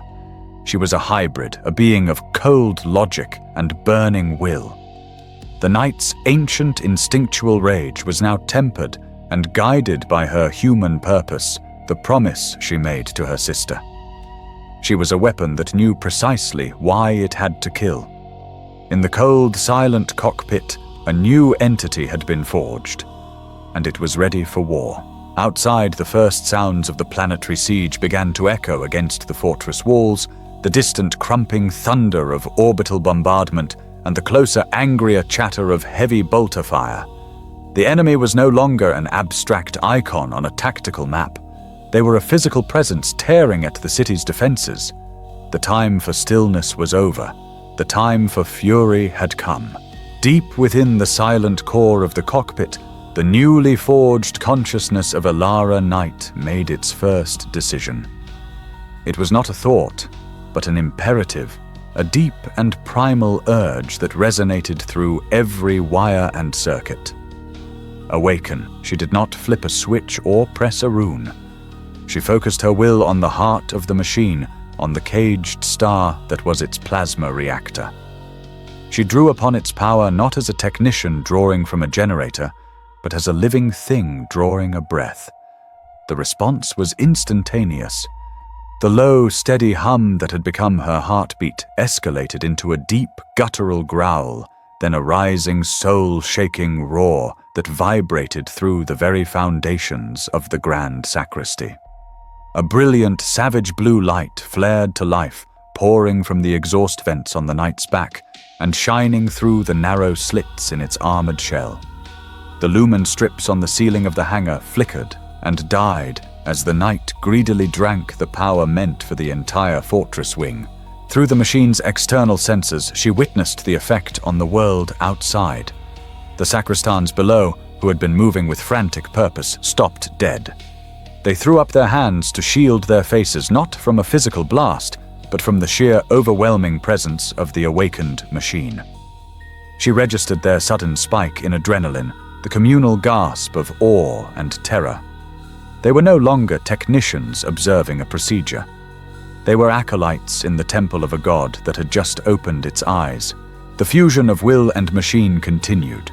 She felt rather than saw the Knight's systems coming fully online.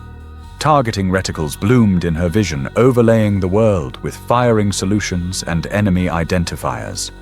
She felt the thick, viscous hydraulic fluid pump into the joints of the Knight's legs and arms, the immense limbs loosening the coiled power in them, begging for release. She was no longer a static enthroned being. She was a titan poised on the verge of movement. Move! The command was a silent pulse of will. In response, a symphony of immense mechanical power began. Motors the size of ground cars whined to life. Gears as wide as millstones ground together a sound that felt to Elara like the stretching of her own limbs. The machine's left leg, a 100-ton pillar of adamantium and ceramite, lifted from the hangar deck. The movement was impossibly graceful for its size, a testament to the arcane science of the Mechanicus. For a single silent moment, Vornheim's Fury stood balanced on one leg, a monument of latent destruction. Then the foot came down. The impact was an apocalypse in miniature. The reinforced plasteel floor designed to withstand the weight of tanks screamed and buckled under the focused pressure. The entire grand sacristy, a structure that had stood for millennia, shook to its core. A shockwave radiated outwards, throwing the robed sacristans from their feet like dolls.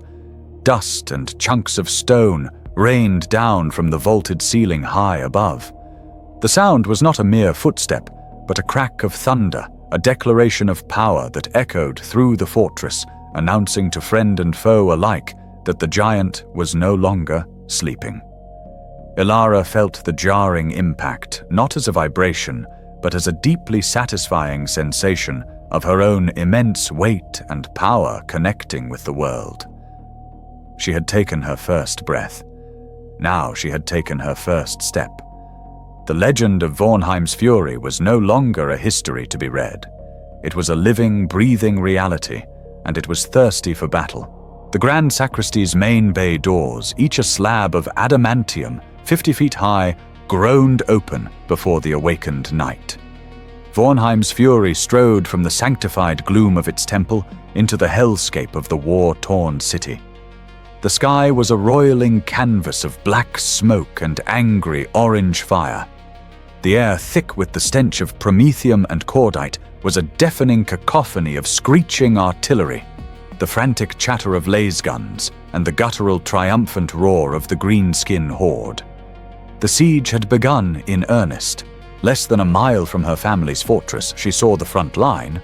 A major defensive wall had been breached, and a green tide of orc boys was pouring through the gap, a wave of savage muscle and crude iron. They swarmed over the last of the Planetary Defense Force troopers, a small pocket of brave soldiers who were being mercilessly cut down. Through her sensorium, Ilara saw it all with chilling clarity. She saw the heat signatures of the dying soldiers wink out one by one. She registered the triumphant psychic aura of the orcs' collective wow energy. And she felt the cold, eager hunger of the machine spirit. Targets acquired, the machine's logic whispered in her mind. "They are killing our people," Ilara's will replied.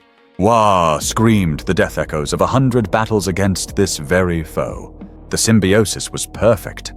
Her purpose and the machine's rage were now one. She raised the knight's right arm, the limb moving with the speed and certainty of her own. She did not need to aim. The targeting augers had already locked onto the thickest concentration of the enemy, painting them with glowing red brackets in her vision. Her finger did not tighten on a trigger. Her will became the firing impulse.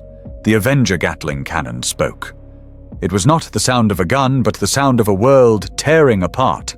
A torrent of incandescent matter erupted from the cannon's 6 rotating barrels, a stream of depleted uranium shells the size of a man's fist that crossed the distance to the enemy in a heartbeat. The effect was not a battle, it was an erasure. The front ranks of the orc mob ceased to exist, transformed into a red mist of vaporized flesh and blood. Crude orc vehicles called trucks were ripped apart as if made of paper.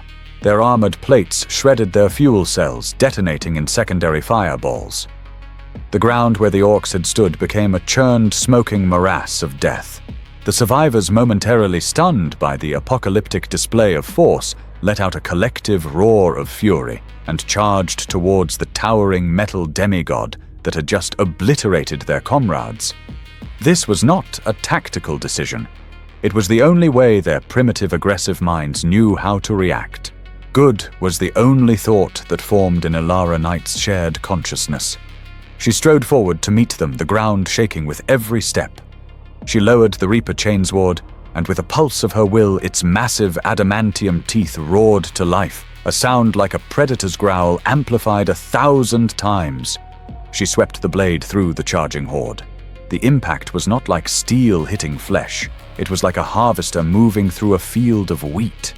The chainsword, taller than a man, sheared through dozens of orcs at once, their bodies exploding in sprays of green gore and shattered armor. For Ilara, the experience was a terrifying, exhilarating symphony of destruction. The tactical displays in her vision confirmed every kill. The dying screams of the Xenos were satisfying spikes of audio data. The hot splash of their blood against her knight's legs was merely a momentary temperature variance. This was her purpose. This was her power. In the midst of the carnage, a larger threat emerged. A deaf dread, a walking can of armor and pistons, with multiple buzzsaws for arms, lumbered through the breach, firing its heavy weapons indiscriminately. The machine's logic engine immediately classified it as a high-priority target. The optimal path to engage it was a straight line, a direct charge. But on that path, nestled in the rubble, was a small, heavily fortified PDF bunker. Her sensors registered it, clearly identifying the 5 friendly biosignatures huddled within their laser guns, still firing defiantly at the horde. The machine's cold calculus flashed through her mind. Obstacle minor. Structural integrity low. Threat from primary target high. Conclusion. The bunker is an acceptable casualty to ensure the swift elimination of the deaf dread. A tiny, horrified part of her, the last ghost of the girl she had been, screamed in silent protest. Those are our soldiers, I am meant to protect them. But the will of the pilot, now fused with the knight's combat imperative, was a far stronger voice. The logic was brutal and undeniable. Sacrificing the 5 in the bunker to destroy the machine that could kill hundreds more was the correct tactical decision. She did not slow. She did not alter her course. The need to kill the primary target to fulfill her purpose was all-consuming. Her massive adamantium foot, weighing more than a main battle tank, came down squarely on top of the ferrocrete bunker. She barely felt the impact, just a dull crunch, like stepping on a dry branch, a slight give under her immense weight. A flicker of data crossed her vision. 5 friendly biosignatures extinguished. The machine logged it as acceptable loss. And Alara the warrior forced herself to agree. A sliver of icy horror pierced her soul, a moment of profound guilt for the men she had just killed. But it was immediately suppressed, buried under the tactical necessity of the charge, the roar of the chainsword, and the burning singular focus on the enemy ahead. She had saved the line, but in doing so, she had just learned the terrible arithmetic of being a god of war. The battle for Tartarus VI had devolved into a brutal city-wide brawl. Alara Knight had become the vengeful angel of her people, a walking bastion of firepower that moved from one crisis to the next. Where a defensive line buckled, she reinforced it with a storm of Gatling fire. Where an orc war machine broke through, she met it with her roaring chainsword. She had become a legend in the space of a few hours, her name, or rather the name of her knight, a prayer on the lips of the beleaguered PDF troopers. But the green tide was endless, and for every wave she obliterated, 2 more crashed against the city's weakening defenses. Then the true beast arrived. It crested the outer wall not by breaking it, but by simply stepping over it. An orc gargant.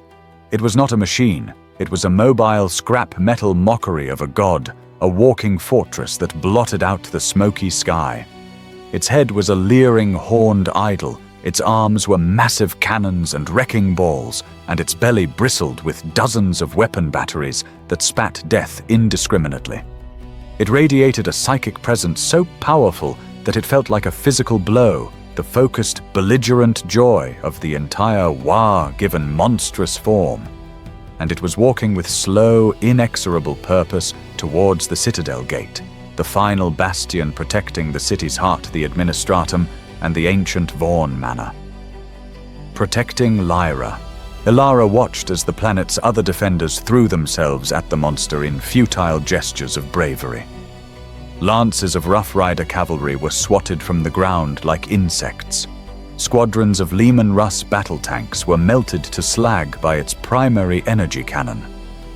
Through her sensorium, she saw the icon representing Sir Hectan's knight charge the Gargant, his cannons blazing. She saw the Gargant's void shields shimmer and hold, and then she saw it return fire. Sir Hectan's icon vanished from the tactical map in a flash of overloaded energy. The message was clear. A direct assault was suicide. Her mind, now a perfect fusion of human intellect and machine logic, raced through thousands of combat simulations per second. Every scenario ended in failure. Her weapons could not breach its shields before it reached the gate.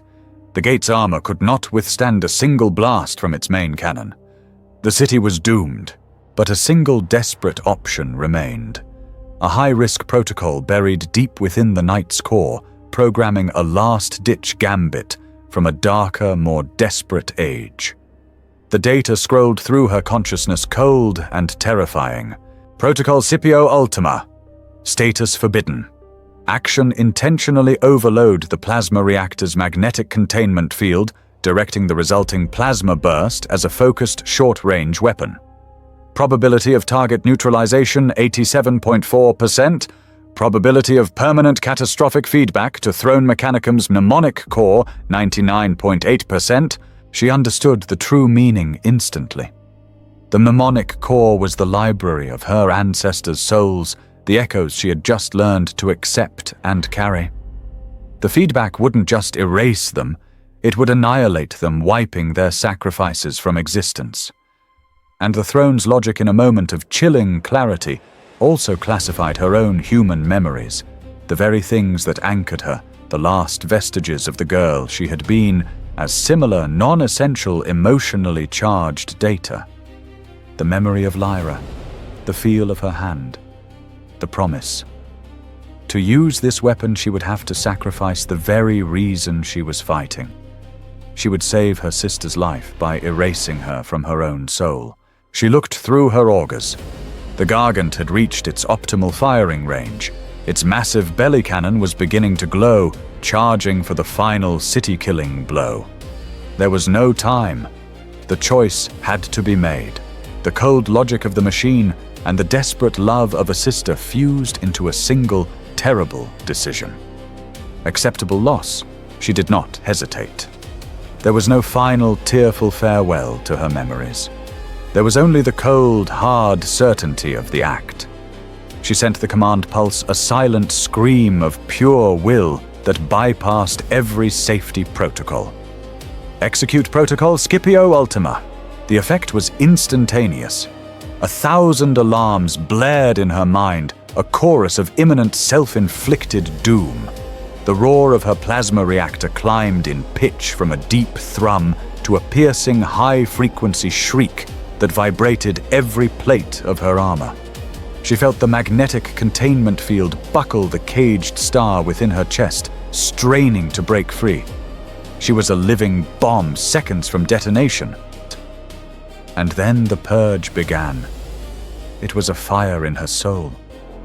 She felt the warm memory of her father teaching her, the constellations being scoured away, the star charts in her mind turning to blank parchment. She felt the sound of her mother singing a lullaby dissolve into white noise. And then the last and most precious memory of all Lyra. She felt the sensation of her sister's small hand clutching hers, the simple weight and warmth of it. And then she felt it turn to ash, the connection severed forever. A cold, silent void opened up within her, an emptiness more terrifying than any external enemy. The last of Alara Vaughn, the girl, was gone. Only the pilot remained. With a final silent command, she focused the impending detonation. The knight's chest plates hissed open, revealing the incandescent, naked heart of the reactor. A lance of pure, blinding white energy, the unrestrained fury of a dying sun, erupted from her, crossing the distance to the Gargant in an instant. The monster's void shields shattered like glass. The beam of raw plasma struck its chest, and for a moment the Gargant was silhouetted against a new star. Its crude armor did not just melt, it sublimated. The immense machine detonated its ammunition stores and reactor core, going up in a single cataclysmic fireball that lit up the night and shook the entire city. The Citadel Gate was safe. The city was saved. Vornheim's fury stood venting steam and glowing with residual heat, victorious on the field of battle. But inside the cockpit, in the silent, cold space, where a hero's memories should have been, there was now nothing at all. The echoes of the Gargant's destruction faded, replaced by an eerie, profound silence. The psychic roar of the War, which had been a constant pressure against her mind, was gone, its source annihilated. The battle was not over, but its back was broken. The remaining orc mobs, leaderless and spiritually shattered by the death of their war god, had devolved into disorganized pockets of resistance that the emboldened PDF were now systematically hunting down. Vornheim's fury stood motionless in the center of a vast circle of devastation, smoke and steam hissing from its overheated armor. The first light of dawn began to pierce the thick, oily black clouds of smoke that choked the sky, casting the battlefield in a sickly gray pallor. Through her sensors, the pilot, formerly known as Ilara, surveyed the scene. She saw the vast, glassy crater where the Gargant had met its end. She saw the twisted, blackened husks of war machines, both Orc and Imperial. She saw the thousands of bodies, green and human, that littered the churned-up earth. It was a landscape of absolute ruin. The entity in the throne registered the data. Primary threat eliminated. Secondary greenskin assets in disorganized retreat. City perimeter secured. Human casualties estimated at 78%. Structural damage to capital extensive. There was no triumph. There was no relief. There was no horror or grief. There was only the cold, dispassionate cataloging of facts. She had paid an ultimate price to achieve this victory, and the emptiness where her soul used to be did not even allow her to register the cost. A voice sharp and laced with static crackled to life in her comms unit. It was Lord General Thrax. His tone was one of utter incredulous awe. "Vornheim's fury, Lady Alara, can you hear me? By the Emperor's golden throne you did it. The beast is broken. The city holds because of you. Report your status, pilot. Report." The pilot processed the words. The name Lady Alara was a data string that correlated to her former designation, a file now marked as archived and overwritten. The Lord General required a response. It was a logical tactical requirement. She willed the knight's external voxcaster to activate. She formed the intention to speak to report her functionality. The concept of the words formed in the logical part of her mind, but the impulse had to travel through the machine, through the damaged throne, through the ghost chorus of the few faint echoes that remained. The voice that boomed from the knight's loudspeaker was not human. It was a harsh, synthetic, and utterly toneless sound, a mechanical rasp tinged with the faint, multi-layered whisper of dead men.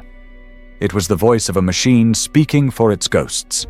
"Threat neutralized!" The voice ground out each word a separate, toneless utterance. "Asset, Vornheim's Fury. Operational. Awaiting new directive." A stunned silence was the only reply from the Lord General's end.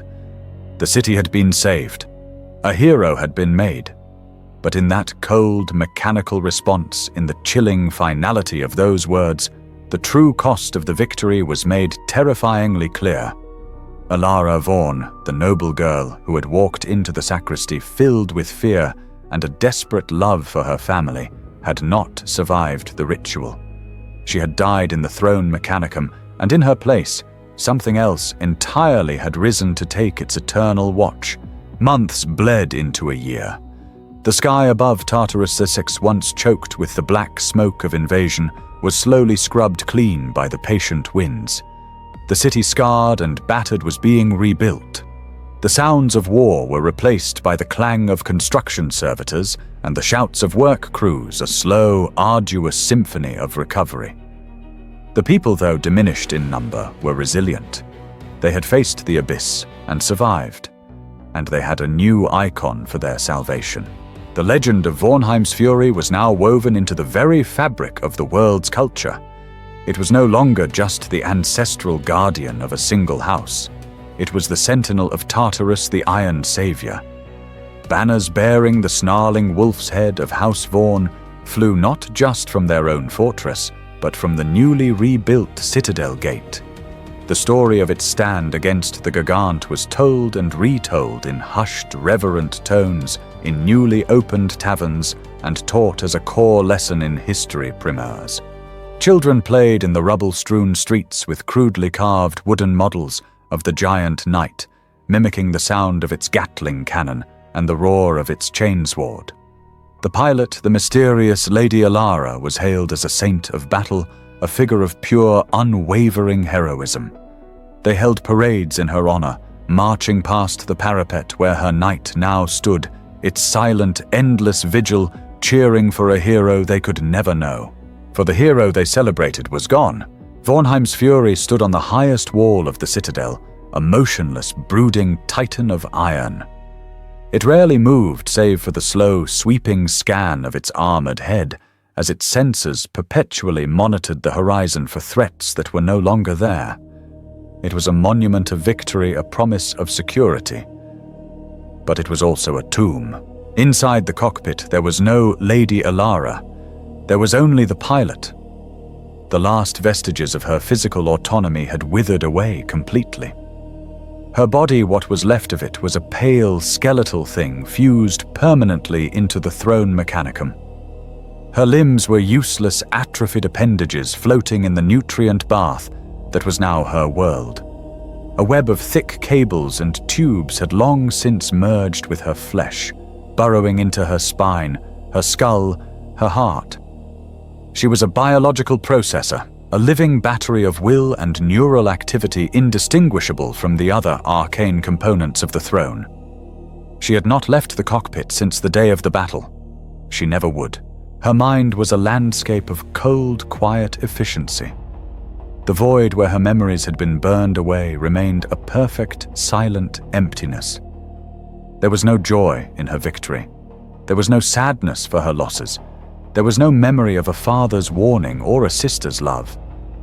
There was no Ilara. Her consciousness was a continuous logical loop: scan the perimeter, analyze atmospheric data, monitor seismic activity, maintain reactor stability, remain vigilant. The passage of time was marked only by the changing light on her external sensors and the regular maintenance cycles performed by the awe-struck sacristans, who would enter her cockpit like priests entering a holy sanctum, averting their eyes from the grotesque, biomechanical relic on the throne as they anointed its systems with sacred oils. The fiery, passionate ghosts of her ancestors were gone, their mnemonic data scoured by the plasma purge. All that remained were faint, fractured whispers in the machine's core, not personalities or memories, but pure combat instinct. A flicker of movement on the horizon would trigger the echo of Sir Gregor's paranoia. The targeting solution for an artillery piece would feel as natural as breathing a gift from some long-dead gunner ancestor whose name was lost to the void.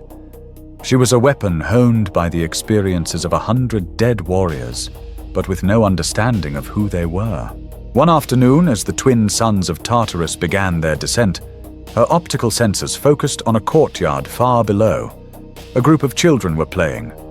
Among them was a young girl with long black hair, a little older now, her face full of a life that had been bought at a terrible price.